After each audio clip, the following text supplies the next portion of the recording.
Welcome back to Dev Talks Podcast. Today I am sitting down with Lisa Durnell. She is running for state rep for District 154. Is that correct? Correct. All right. How are you doing today? I am doing really well. So, getting started, let's talk a little bit about you, who you are, why you decided to run. So I'm going to just let you have the floor right now. Okay. My name is Lisa Durnell, and I am a lifelong resident of South Central Missouri. I grew up between Mountain View and Willow Springs, about 1 mile north of the Texas-Howell line. Mm-hmm. So I've been here my whole life, except for the 4 years that I attended Mizzou and went and got my degree. But my goal was always to move back down here because I love the area, love my little town of Mountain View. Mm-hmm. And then I met a Willow boy, and that changed things. So I am actually living at Willow Springs, have been since 2000. Okay. And I love this area. I love my county. I love my state. And just watching everything that has been going on, I decided that maybe it was time for a run. So, And that's the thing. Mountain View, like we were talking about before this, it is one of the last strongholds of conservative Christian values. You have Texas, you have Florida, you have Missouri. Those three have stood tall and proud as far as being the voice to the conservative party. In my opinion, I feel like, and this is just getting kind of off subject, but like Texas is starting to fall as far as a strong conservative state. What are some things that you're going to bring to the table in Jeff City? well, I hope to be a consistent conservative voice. In years past, it seems like across the state, Republicans Mhm. are getting elected, but then they are not necessarily voting conservatively. Yes. And I want to bring a more consistent conservative voice to our seat Yeah. from 154. It's been pretty disturbing to watch over the last few years as I've watched things play out in Jeff City. In 2023, the Republicans, had a supermajority in both the House and the Senate. But after session was over, the Democrats were on the stairs of the Capitol celebrating all of their accomplishments from that session. And in my opinion, that was just wrong. Yeah.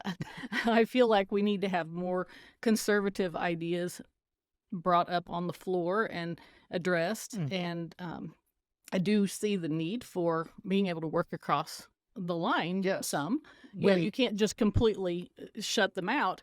But I just felt that was a little excessive for them to actually be celebrating Yeah. their accomplishments when we've got a lot that we need to get done on the conservative side of things. Yes. Do you think the conservative party, like nowadays, do you think it's them so worried about, this is what I feel about like how the conservatives do now, is it feels like they're so worried about the outrage from the other side that they have given in more than the Democrats are willing to give in.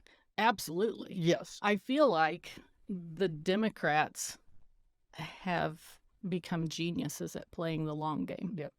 They don't care if it takes them decades to get to the end result that they're trying to achieve. Mhm. And so they'll take those little victories Yep. one after the other. And we've gotten to a place where now the conservatives are kind of on their heels and kind of backed into a corner.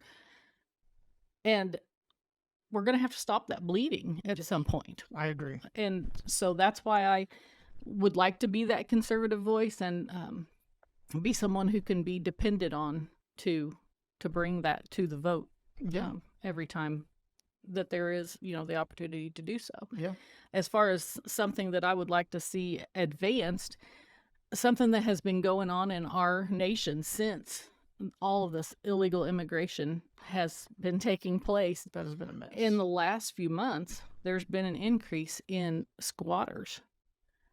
Like in houses? In houses. Okay. Yes. Across the country. They've figured out some of the squatters' laws, Mhm. and they have capitalized on it by moving into empty houses and then being able to, at the very least, cause the homeowner a lot of expense and problems, Yeah. if not actually succeeding in getting to take over that property. It's crazy. It is. And so I want to be able to look into Missouri's squatter laws Mhm. and see if that's something that we need to strengthen to make sure that that doesn't start happening here. Well, I know a bunch of locals around here who have had that problem, who have actually had firsthand experience with these squatters. And to me, I cannot wrap my head around the idea that if you own a property and someone is trespassing on your property, that you cannot remove them forcefully from your property. I understand that It's concern. crazy. Completely agree with that. So Yeah, I don't know. Is that just a failure on the legislative level as far as those laws? I mean, I don't know what those laws like came from, where they came from. right. You know what I mean? And I'm just going to have to look into that. But Yeah. that's one idea that's been circulating in my head the last couple weeks Yep. was we need to make sure that our laws are strong. Exactly. And you know, honestly, they might be. I just want to explore that And to make sure. more in depth to make sure, because I think that's something very important to protect the Missouri citizens from, because that would be a scary situation, Oh in my my God. opinion. Well, I mean, you were talking about this immigration problem just a minute ago. If you go through Mountain View on any given day, I have seen more panhandling, more homeless, more just begging for money than and I'm not saying, some people might need it, whatever, but it's in these small towns, if we're starting to see the effect, imagine what Springfield, St. Louis, Kansas City, all these bigger places are, how they're being affected. Right. I agree. And I think we need to make no mistake that it is going to affect us, Yes. even in small towns. Yes. Right now, a lot of the illegal immigrants are being shipped to the sanctuary cities, Mhm. but eventually we're going to have that effect from them. And I fear that it's sooner rather than later. That's So my fear also. we do need to get a handle on it. And I know that Brad Hudson got a bill passed on some illegal immigration that did strengthen some positions on that Okay. for Missouri. And Brad Hudson is, for the people who don't know, He is a he's a representative Okay, currently State. from over toward Stone County. okay. So Yep. Yeah. So he was working on some good immigration policy. he did, yes. How have you met with some of the people that you could be working with up there in Jeff City, and how do you think your relationship with them will be, as far as you think those are people you're going to be able to work with and bring about a better Missouri? I certainly hope so. Yes. And I have met a few of them. Brad Hudson is one that I have met. I have also met Bill Eigel, who is running for governor. Yep. I was able to meet him approximately a month ago, Mhm. and I was at the Capitol that day. We just went up for a praise and worship kind of thing in the Capitol, and it was incredible. And then afterwards, I was able to meet Senator Eigel, and then I also had another representative reach out to me since I filed Okay. and offer to, help me as far as just getting my bearings, Yes. knowing what to do. But I have watched for the last several years. I have watched the goings on in Jefferson City. I have not done this for hours upon hours. I don't want you to misconstrue what I'm saying, but I have listened to House sessions, Mhm. Senate debate. I kind of have gotten a feel for what's been going on up there. And so I'm not completely In the dark. in the dark Yeah. to how the process works. Obviously, any of the ones of us that would be elected Mhm. as of right now, we're all going to be freshman legislators. Yeah. We're all going to have a learning curve. I mean, I can't say that any of us would know exactly what we're going to do and know all the people that we're going to be working with, because that would just be Exactly. false. None of us do. So Exactly. I think that I do have a little bit of a head start as far as some of the people that I know in Jeff Mhm. City, people that are really good at reading the legislation. And That would be a hard thing. yes. I've tried to look at some of that, and it seems like if you don't have a law degree, you're kind of in the dark. Right. They write it very Yeah. technical and legal.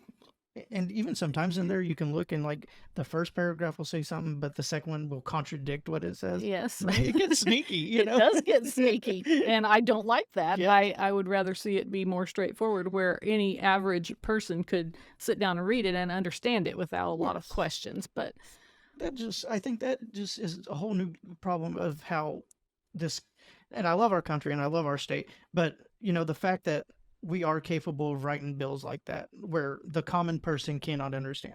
And then they stamp a great name on it like the Patriot Act, and Yes. then there you are, Right. it just, why not with the legislation write it black and white, very clear to where I'm just a tire man. I run and grab it and I look at it and I'm like, okay, cool. I know what they're talking about. Right. I mean, but It would be nice. Yeah. It would be very nice. but I think a lot of that comes from just sneaking stuff in like we're talking about. And that happens. It It does does. happen. I don't like that. And I think that will be one of the challenges that I face is and this kind of goes along with what you're saying, Mhm. to have a bill and then all the amendments that get tacked onto it. Yep. Because I might agree with the bill, but very strongly disagree with an amendment or vice versa. And so it's going to look like Mhm. I voted, Yes. one way against something that I was for, or the other way around. Mhm. And that I don't like that about it. But I think Missouri has a law where we have to keep on subject with the Okay. amendments that are attached. It has to be, that can only Okay. cover one subject. Yes. So they can't or go it's off on. constitutional. So, Okay. Well, that's good. I mean, I do kind of have a beef with some of the unconstitutional things that go on mhm. in Jeff City, specifically, for example, the gas tax in 21. Okay. I was very upset about that. Yes. And how that all came to be. That was one of the times when I tuned in big time to see what was going on up there, and it was a complete joke. I was very unhappy. They used the SAPA law, was trying to go through the Second Amendment Preservation Act, was trying to get passed at the same time as Okay. this gas tax. So you had two things. You had the SAFA law and then Yes. this gas tax. Yes. Okay. And you had Republicans Hmm. in charge who could bring things to the floor. And one of the people that was in charge of that would not bring the gas tax, or the SAPA law to the floor until the gas tax was passed. I got you. And he had, what I would say were ulterior motives for wanting the gas tax passed. Yes. And the gas tax had been voted down by the people 3 times already.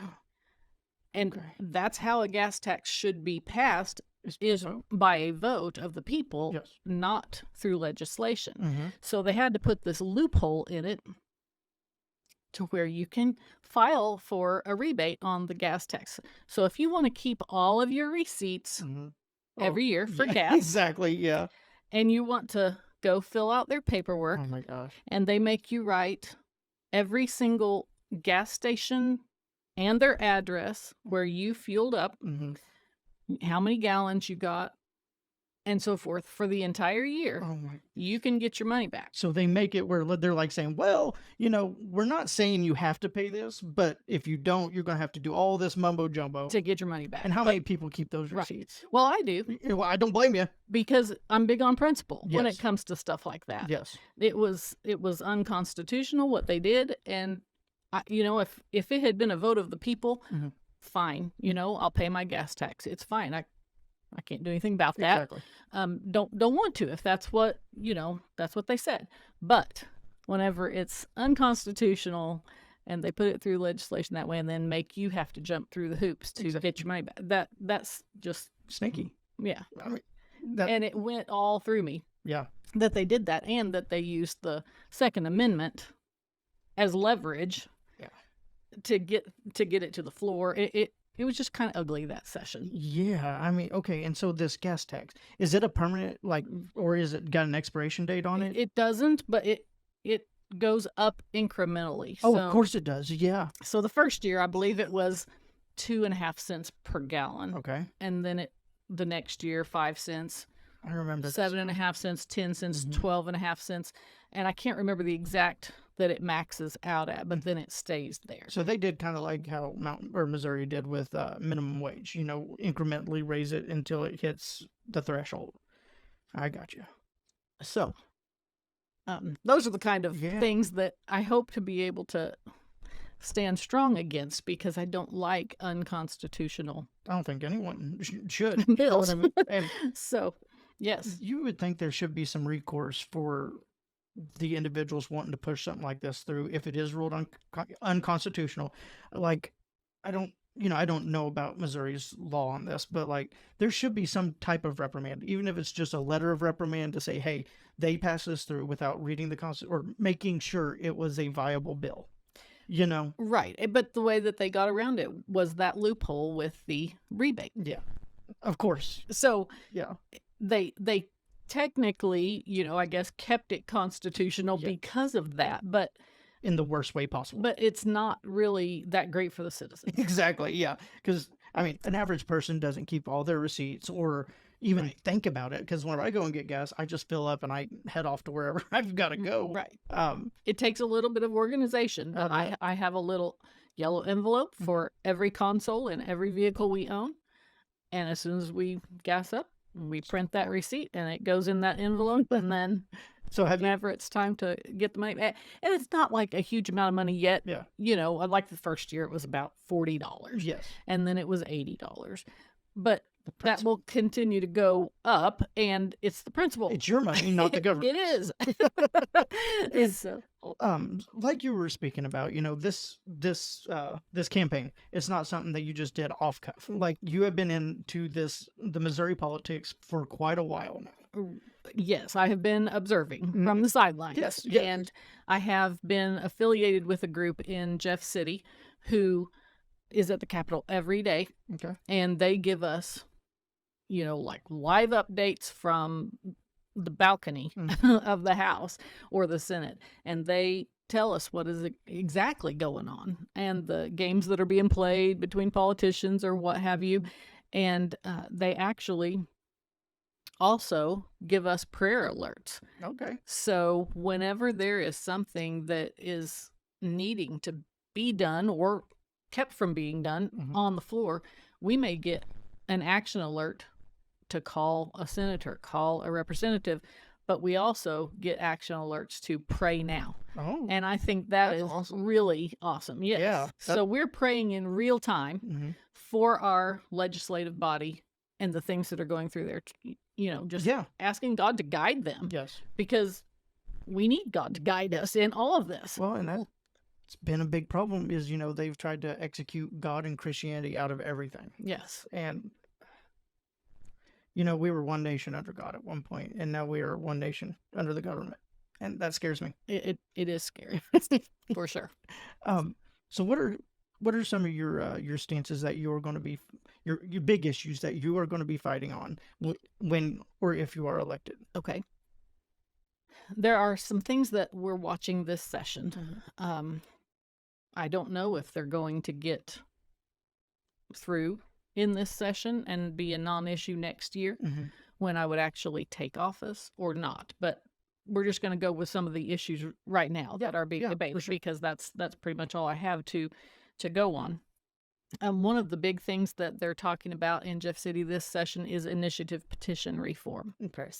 Now, So- what is that exactly for the people? Right. Okay. So there are 3 ways to be able to get something on a ballot. Okay. So that you would have a ballot measure for people at the polls. Initiative petition is one of those processes. Okay. And the citizens can get a petition going, and they have to have so many signatures. It's based on how many votes in the last gubernatorial election. It's kind of a little formula, but they have to get a certain number of signatures, and then they can get something to the ballot. Okay. In Missouri, our Constitution has 122 amendments already, Oh, wow. which is a lot, That is a lot. in my opinion. That is a lot. And to be able to change the Constitution in Missouri, it takes very little to Okay. be able to change the biggest document in our state. Yeah. All it takes is just a simple majority vote. That's it? That's all. Oh, my gosh. So, what they are fighting for is reform on that, where it would be, instead of a simple majority, it would be a concurrent majority. Okay. And a lot of people don't know what that means. Concurrent majority means you would take the simple majority of the total vote, just like we've been doing. But in addition to that, you would also have to pass it in a certain number of districts. Okay. Okay, so it could, and those districts could be based upon either the House districts for Missouri. Mhm. There's 163, I believe. It could be based on the Missouri Senate districts, 30 something, or it could be based on the U.S. congressional districts, Oh. which there's only 8. Yes. So you would have to pass the 50% plus 1 on the regular vote, Mm-hmm. and then you'd have to pass 50% plus 1 of the district map, And whichever. 50% plus 1. So you have to So like a simple 51%. majority, Okay. just a simple majority Gotcha. on both Gotcha. of them. Gotcha.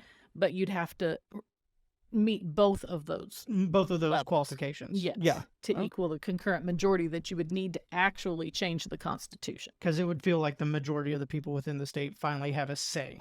Yes, because the way it is now, Kansas City, St. Louis, Columbia, Springfield, Yeah.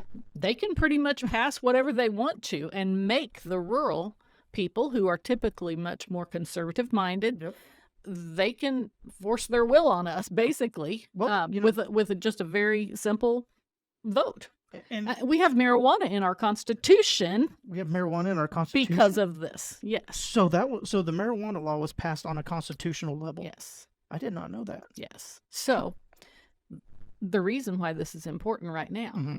is because when Roe v. Wade got overturned, Okay. and it sent it back to the states, Mm-hmm.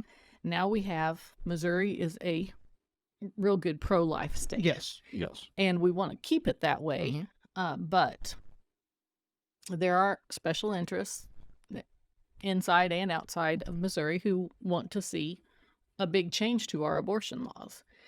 So they are trying to get enough signatures to get abortion put on our ballot in November. They're pretty radical with it. Yes. They want to see up to partial birth abortion God. be legal Mm. in Missouri. Yeah, I've talked to some people about this, including a few doctors I've had on the podcast, and it absolutely terrifies me whenever we're talking about one post-birth, or what'd you say, mid-birth, Partial birth. partial birth. That's murder.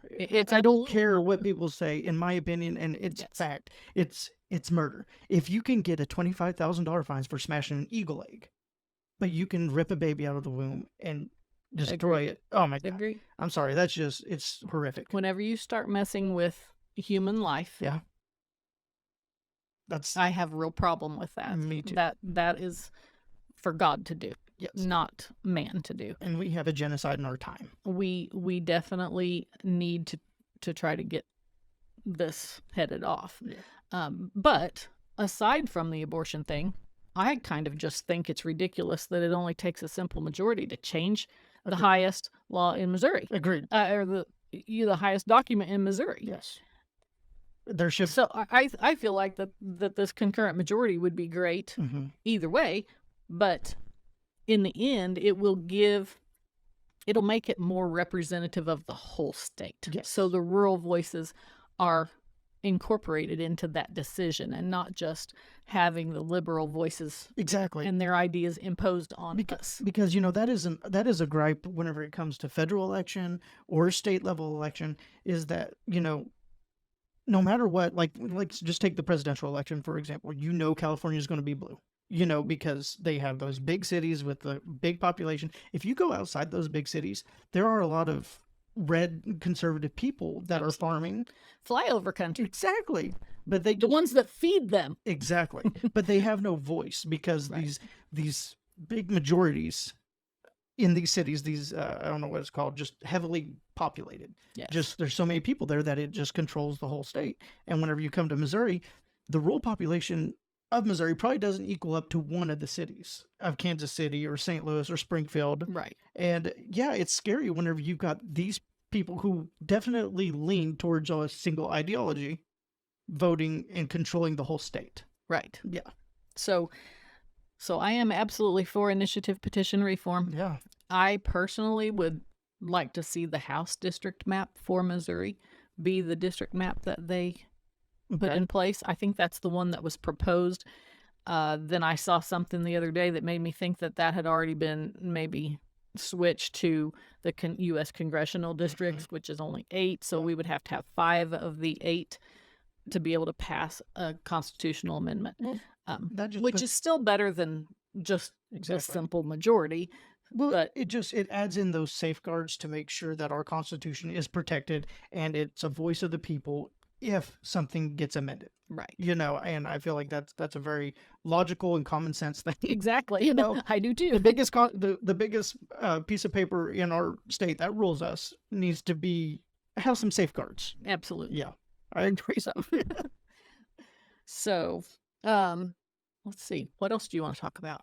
Okay, well, I got to do you mind touching on education for a second? I don't mind at all. Okay. I sat down with Secretary of State Ashcroft. John Ashcroft or Jay? It's Jay. Jay Ashcroft. I sat down with Jay Ashcroft, and he had a little meeting in the town talking about education reform and what he wants to see. He has this really cool idea, and I really do like it, about the funding of the child, following that child, whether it be homeschool, whichever school, or private school. Mm-hmm. What are your thoughts on education? Do you think we need some reform? Do you like how it is? Like, just what are your thoughts? My thoughts on education are that local people need to have the control Yes. of their local schools to reflect the values of their community and so forth. I think that in theory, the idea of the money following the child, it sounds really good. Yes, it does. It does. And in some ways, I can say, hey, yeah, that's something I'd jump on board with. But then you take a step back and you think, okay, what kind of a can of worms is that going to open up? Yes. And are we going to be able to get the lid back on that if we open that up? Yeah. I'm a little concerned about some of the problems it could cause. Like saying there's kids homeschooling that aren't homeschooling and the funding is just... Well, yes. The funding's being used for what? Exactly. Yeah. And I am very big on the government staying out of our decision as to whether we want to homeschool, public school, or private school our children. I think that should be a choice of the parents. Yes. I can see problems with money following homeschool children for certain reasons. Yes, for sure. But at the same time, their parents are paying taxes too. Exactly. So it's really going to be a balancing act if they do try to open that can of worms. Yeah. The one thing that I am very strong on as far as an opinion is that I do not want to see the homeschools and the private schools being put under DESE control. Yes. Right now, we have some of the best homeschool laws in the nation. People literally move to Missouri because they like our homeschool laws. And they're coming knowing that they're not going to get money following the child. Yes. And they're still okay with that because we have good homeschool laws. Yes. So the current legislation, there's a bill that actually I believe was passed out of the Senate and is at the House now. And it's Senate Bill 727. Andrew Koenig was the sponsor, the sponsor of the bill. And I'm going to write that down so I can look into that. Yes, 727. Okay, sorry. And the language in it that I don't like is that they're leaving it open for the homeschools and private schools to be put under DESE control.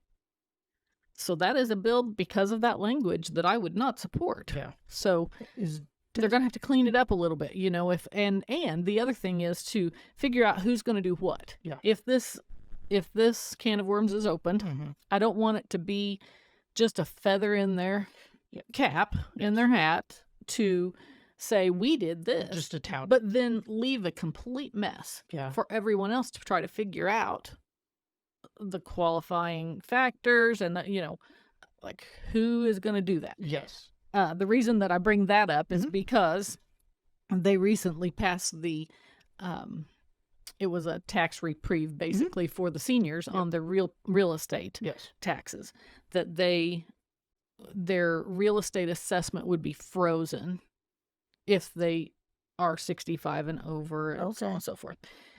But basically, working at the collector's office, I can see a lot of problems with that because they just passed this bill, but they didn't put into place any of the parameters. Like, who is going to qualify these people? Is this going to be on just their primary residence? Is it going to be on, like So they didn't really nail down. They just said, we're going to give you this tax relief, as a blanket, but then who's going to figure it out? Yeah. And There's no it's kind of been safeguards. left to the county, each county to do, and it just, I don't know. And that- it didn't come off as well as I think they. yes, and I think I think that happens a lot within government, is that there is good intention built in, but people are sneaky and they find ways around. And whenever I talked to Mr. Ashcroft about the education reform, and I brought up, I said, well, what about people who say they're homeschooling their kid, but these kids never get an education, and they Yes. and one of his arguments was they're already doing it. I said yes, but would it incentivize more of that?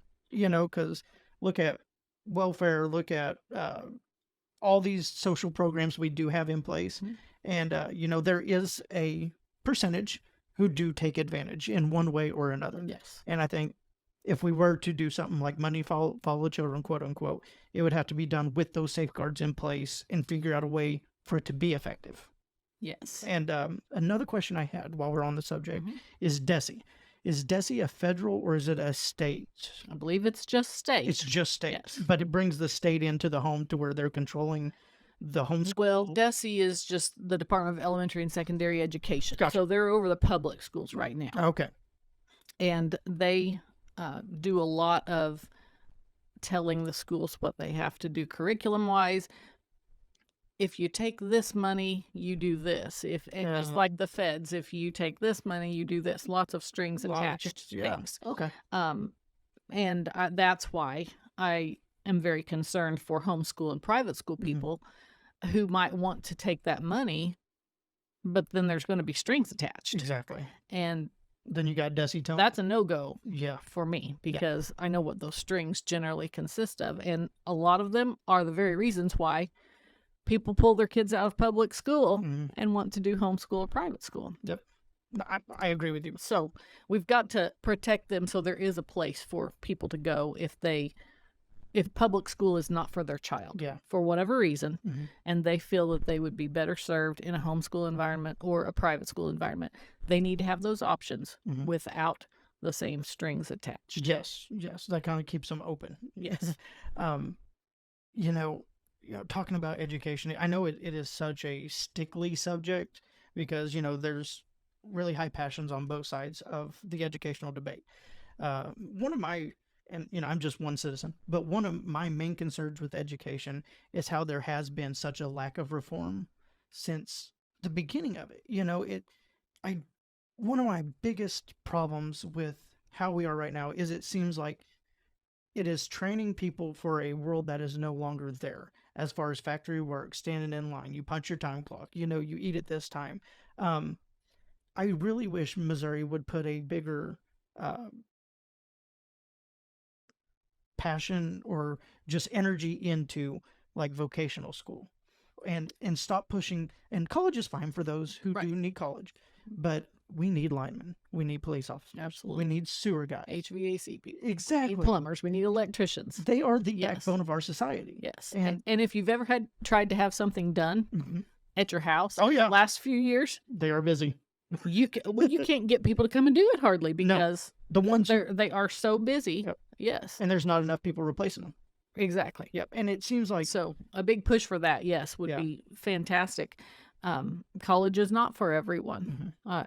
I think it's important for some people, but I do get it that the trades, we've got to get people ready for those kinds of jobs as well. Yeah.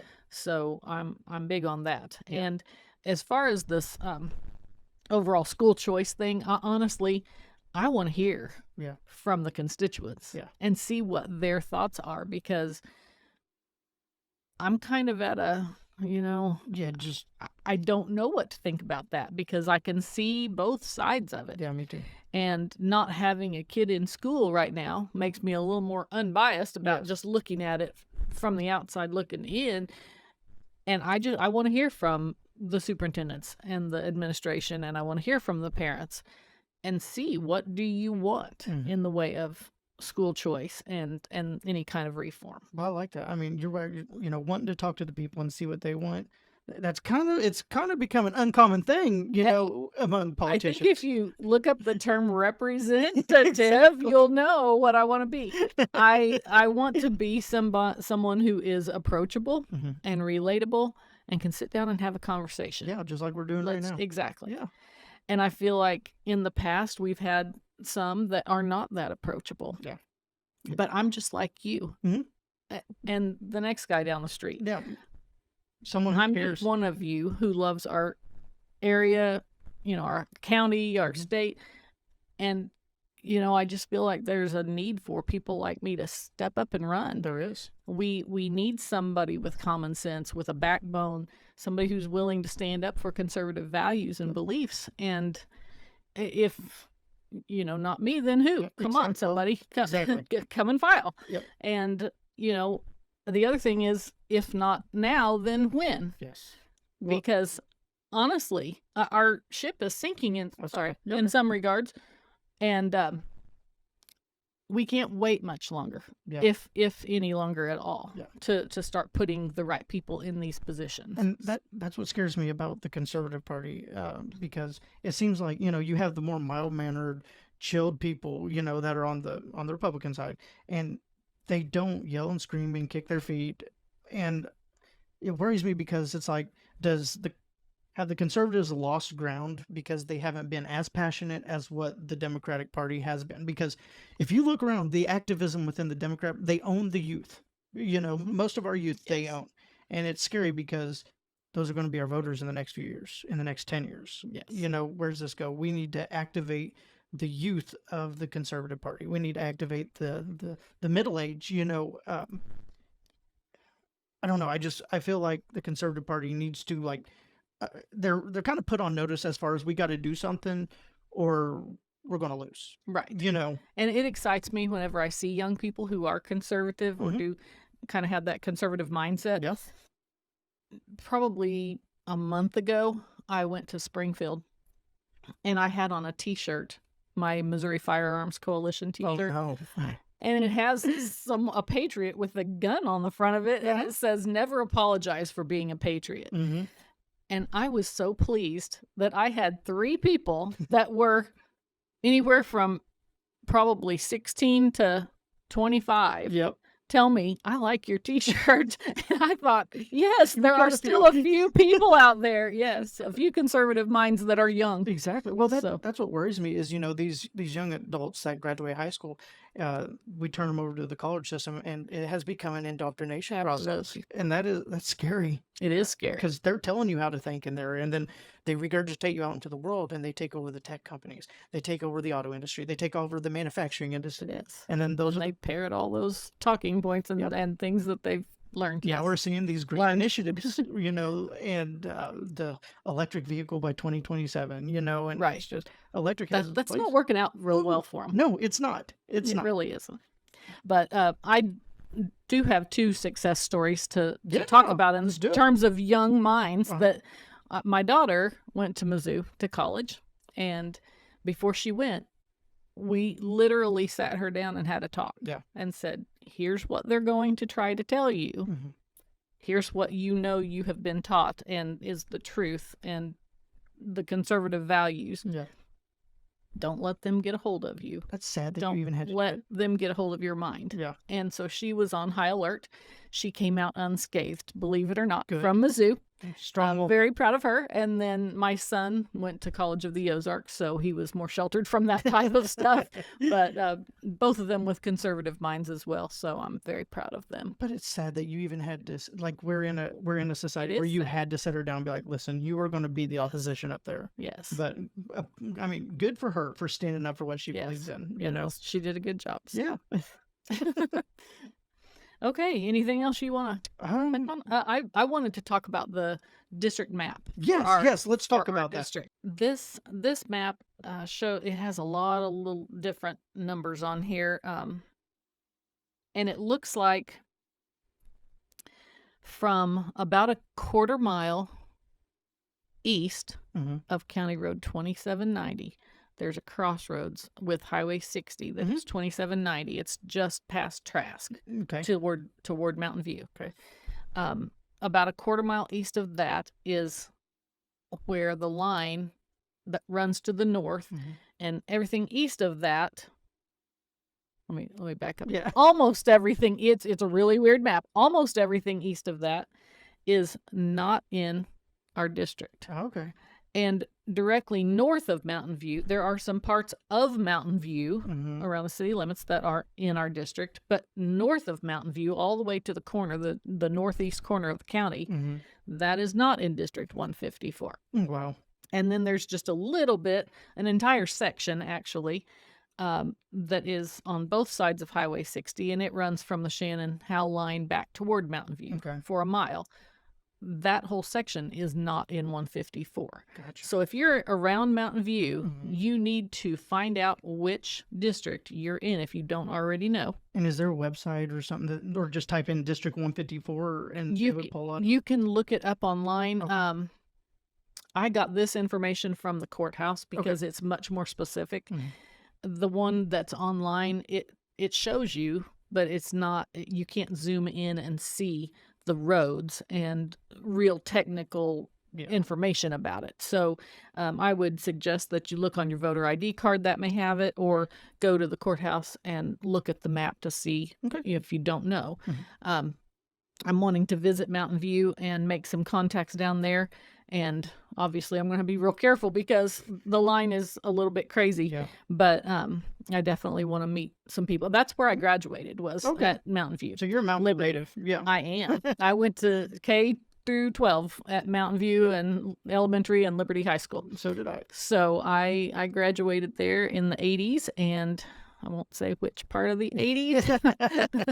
No, it really wasn't that bad, right? It was a good part. But I do know a lot of people in Mountain View, and I'm anxious to kind of reconnect with them. Yeah. And it's been a few years since I've really spent a lot of time down there. Well, I know. I mean, we'd love to get you into like a town hall meeting or a town hall forum to where get people there to ask you questions and talk to you and just do a meet and greet, you know, and that's something I'd be willing to help set that up. That would be fantastic. And I do have the gift of gab. Yeah. So I can talk to just about anyone.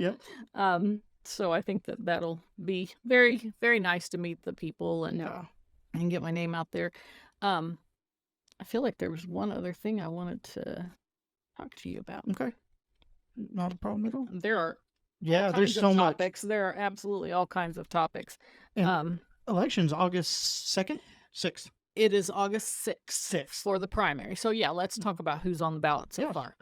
So Judge Evans, who is currently representing District 154, he had filed on the first day of filing. Okay. And that later on, he announced that he was going to withdraw. Okay. So anyway, I decided that I was going to file. I went and filed. And then Larry Lindeman, a fellow from West Plains, filed. Okay. And then I believe on the very last day of filing, Mark Collins, who was the former presiding commissioner, he also filed. Okay. And then on the second to the last day, Judge Evans did go and withdraw.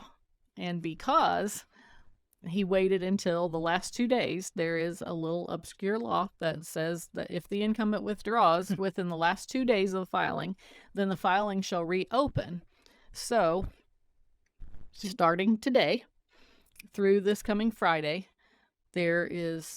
filing has reopened. There's an opportunity for other people to file. I have no idea if anyone has any intention to do so, but they can right now through Friday at 5 o'clock. Yep. And then we'll know for sure who the final candidates are for the Republican side.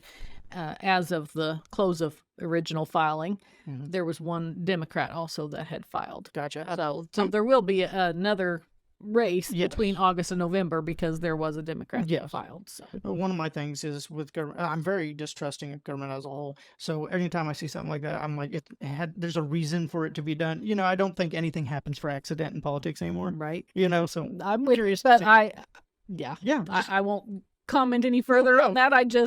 I thought it was weird, but I was expecting it. Yeah. Because I was aware of the law. Yeah. So, And we'll just kind of ride the gravy train, see what happens, yeah. But It is what it is. Yeah. So, And I'll just roll with it. I really appreciate you coming on and talking and doing this. If you want, you got an open seat anytime you want to come talk to the Thank you. people. I'd love to have you on. You got my support, and I wish you the best in this campaign. Thank you very much. And one last thing I Yeah. would like to say to Yes. people. And get your website out there too, please. Yes. I actually, in my own personal political life, have been very active in vetting my candidates. Mm-hmm. I believe strongly in vetting my candidates. Yes. So whenever I can at all, I make personal contact with candidate and I talk to them and see what their positions are on things and just get a feel for them as a human being. Yes. And I encourage everyone to do that. I think it's a really important part of the process. And when you walk into a poll and you have no clue who these people are and you're just marking a name, that's not good. That's not the way it is intended to be. Exactly. So I would just encourage everyone to vet your candidates, vet all of us, and come up with your decision and at least be informed and educated when you walk in. Yep. And form your own opinion and just look and see which one sets with you the best, or which one you. Absolutely. Yeah. But what as far as where people can find you, Okay. Website, social media, Right. Yes, I do have a website that is Durnell for District 154 .com. Sorry. Yes, Durnell for District 154.com. And donations can be made there. Donations can be made. There is in the second paragraph on the homepage, there is a link to the giving side of it, and it's a secure giving site. Mhm. And honestly, campaigns are really expensive, so any help would be so appreciated. Okay. The smallest amount up to $2,000 per individual. Yeah. Honestly, that's the limit on it, and cash donations can only have a max of $100. Okay. And we definitely want to follow all the campaign finance rules. Absolutely. So if you have any questions, you can send me a message. I am on Facebook at Lisa Durnell for Missouri House District 154. And I will add all these links into the bio of this interview, so everyone can just click. Perfect. So if you guys want to donate or look her up, her links will be in the bio. Just click on them and you can go right to her page. Okay. All right. I really appreciate you doing this. Thank you so much. I appreciate the time. Thank you. Well, guys, this was the podcast today. Hope we answered some of your questions. Plan on having her on closer to Election Day, down in August. So hopefully have her on in one or two more times. But yeah, guys, cheers.